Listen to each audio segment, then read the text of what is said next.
स्वामी बाल मुकुंदाचार्य जी प्रधानमंत्री रामलला विराजमान करने के बाद जयपुर पधार रहे हैं और वो भी आपकी विधानसभा में रोड शो करने जा रहे हैं। कैसे देखते हैं स्वामी जी इसको? राजस्थान का सौभाग्य है, बहुत प्रसन्नता है, आनंद का क्षण है। ऐतिहासिक भव्य भगवान रामलला का महोत्सव मनाए, पूरी दुनिया ने मनाया, देश ही नहीं विदेशों ने भी मनाया और राम भक्तों को प्रसन्नता है, अनुभूति अलग हटके है। ऐसा लग रहा है कि हम लोग राम राज्य में ही रह रहे हैं। राम राज्य की स्थापना हो गई, भय मुक्त और बहन बेटी की सुरक्षा और भारत का विकास, प्रदेश का विकास जिस गति जिस कदर से आगे की ओर बढ़ रहा है, उसमें ये माने कि चार चांदनी 100, 200, 500, 1000 लाख करोड़ चांद लग गए। ऐसा आनंद का पल है।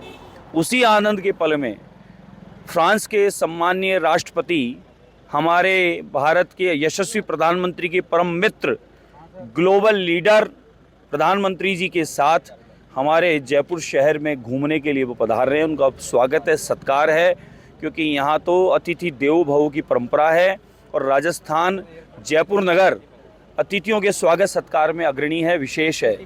तो आज वह हवा महल विधानसभा के भीतर पधार रहे हैं।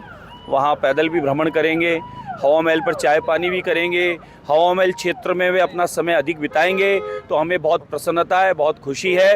ये माने जिस कदर विकास की ओर बढ़ रहा है भारत और भारत का विकास के जो पंख लग रहे हैं, उसी में ये और अधिक गति आने के संकेत हैं। महाराज जी, हवा महल में मेजबान बनोगे आप प्रधानमंत्री के, प्रधानमंत्री आपकी विधानसभा में मेजबान बनेंगे फ्रांस के राष्ट्रपति के।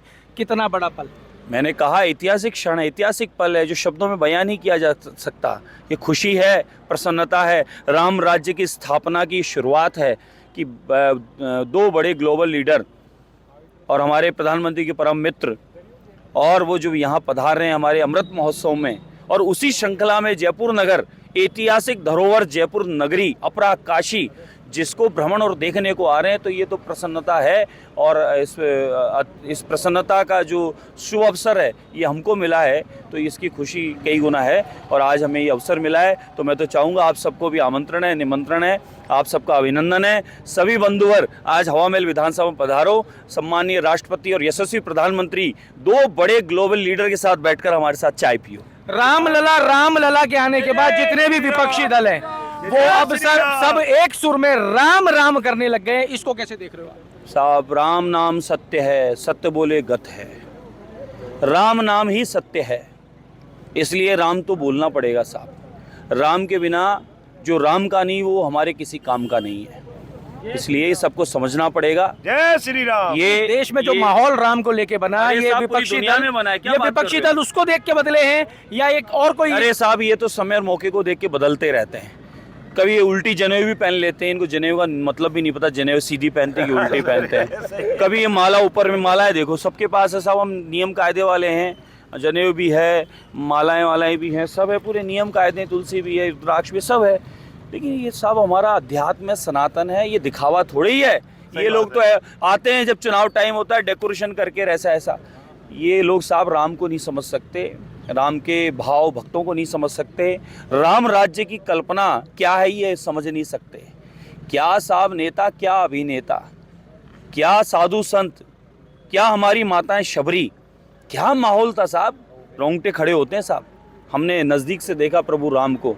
यशस्वी प्रधानमंत्री नरेंद्र मोदी प्रधान सेवक वहाँ राम जी के भक्त और पुजारी बनकर जो वहाँ सेवा पूजा आराधना करी और कराई गई। 140 करोड़ हिंदुस्तानी नहीं, सनातनी नहीं, पूरी दुनिया राम जी के भक्त हो गई। पूरी दुनिया में राम जी का आदर्श, राम जी का चरित्र पढ़ने का, उसको गूगल पे सर्च करने का, आप देख लो, उठा के देख लो। इस समय हमारी नेशनल मीडिया, सोशल मीडिया चरमराई हुई है स्थिति, सब पर राम राम राम राम राम, ये परम ब्रह्म राम है। तो इसीलिए पूरी दुनिया के स्वामी राम है। विपक्ष भी राम राम करना शुरू कर चुका है। अरे साहब, लंका में जब तक देखिए रावण था ना, तब तक रावण ने एक तलवार लटका रखी थी कि मेरे को भगवान मानो, मुझे सब कुछ मानो, मैं ही सब कुछ हूँ। और जब रावण धराशायी हुआ तो रावण भी लेटे लेटे हे राम हे राम हे राम करने लगा। तो ये समझ में रावण को भी आई कि राम नाम सत्य है, सत्य बोले गत है, गत होनी है सत्य से, सत्य स्वरूप राम है, परम ब्रह्म राम है। और उन राम के आदर्श को जीवन में उतारने की आवश्यकता है। तो हमें तो उनको ये एक इशारा है कि ये राम राज्य स्थापना हो गया है। यहाँ पर अब कलयुग और कलिकाल के लोग और राक्षसी स्वभाव के सोच के लोगों की अब यहाँ चलेगी नहीं। यहाँ तो राम जी के राज्य, धर्म ध्वजा, देश का विकास और भयमुक्त, आतंक मुक्त और विकास की गति को पंख लग चुके हैं भारत को। आप ये मोदी का भारत है। इस मोदी के भारत में राम राज्य की स्थापना है। 500 साल का संघर्ष और तप, उसको पूर्ण होने के बाद धर्म ध्वजा, तिरंगा ध्वजा पूरी दुनिया में फैल चुका है। आप भी इसमें शामिल हो, आपके लिए यही अच्छा है। रोहिंग्या मुसलमान का एक मुद्दा कल विधानसभा में आपने उठाया, इसको किस तरीके से देख रहे हैं और इसको किस तरीके से? रोहिंग्या मुसलमान हो कि कोई और हो, बांग्लादेशी हो या इधर उधर के भी कहीं के यहाँ अपराधी गतिविधियों के लोग हों, आपके चैनलों के द्वारा, पेपर के द्वारा आपने खबर देखी पड़ी है कि एक ज्वेलरी शोरूम में खड्डा खोदा गया, निकाले गए, उनके नाम भी आपने देखे होंगे कौन है और वो कहाँ से हैं, उनका भी पता चला। बाबा जी ने क्या है कि कानून कड़क कर दिया, नियम कायदे कर दिए। तो जो नियम कायदे कानून को नहीं मानता, वो पिछले 5 साल में उन्होंने अड्डा बनाया राजस्थान को। पिछले 5 साल की जो सरकार रही, उन्होंने उनको यहाँ शरणागति कर ली और उनकी देख रेख में यहाँ माफिया पनप गए, चोर डकैत पनप गए और माताएं बहनें असुरक्षित हो गई। महाराज, अगर उनके अगर वोटर कार्ड और आधार भी बनवा दिए पिछली सरकार ने, तो आप कैसे आइडेंटिफाई करोगे? अरे साहब, हम कर लेंगे साहब। अरे साहब, सब बना रहे हैं योजना, कब बना, कैसे बना, पुराना कहाँ रहता था, सब जांच करेंगे। हमने तो साहब, मैं बता दूं, मेरी विधानसभा में तो पूरा डाटा तैयार है। मेरी विधानसभा का तो पूरा डाटा तैयार है। 5 साल में एक एक गली गली खोज के निकाला है।